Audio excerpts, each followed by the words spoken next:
Paxton Patterson's business is focused solely on grades 6 through 12 students. And when I'm asked, what does Paxton Patterson do? It's a simple answer. We change students' lives by helping them maximize their potential. It's important that every single student finds what is the best match for their interests and aptitudes. So what are the careers that they would be best suited for, and how do they best prepare for those careers that can take a lot of different directions?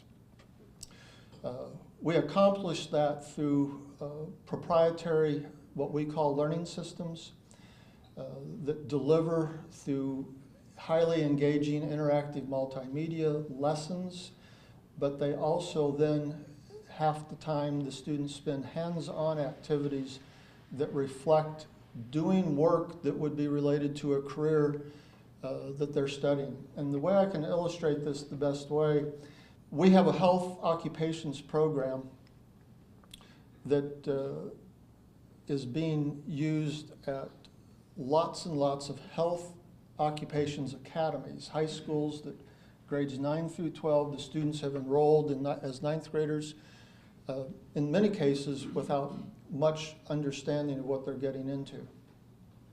They think they have an interest. What our program does is, in the first year they're there, they cover 17 different health occupations areas: dentistry, ophthalmology, nursing, etc.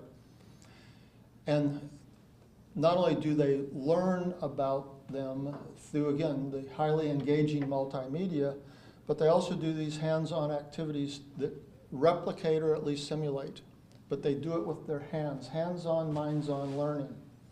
In dentistry, as an example, we have a tool that simulates quite effectively a drill,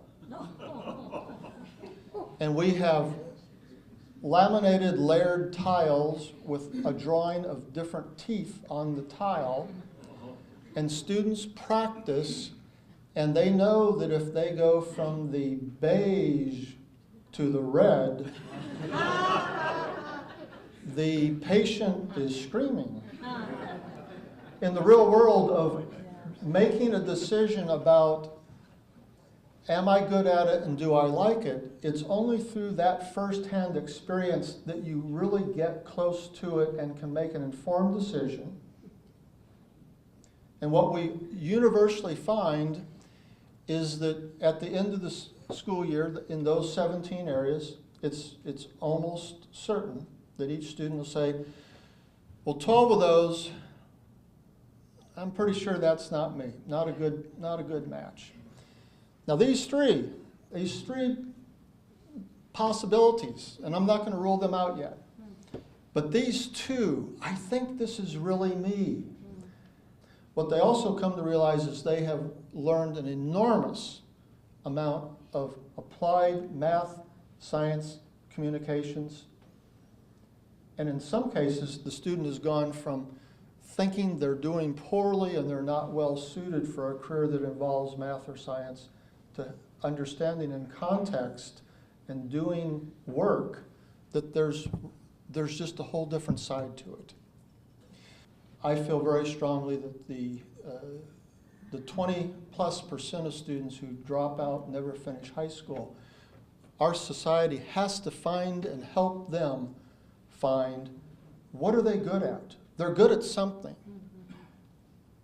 The earlier they find out, the more likely it is that they will stay in school because they will feel like a winner, not a loser.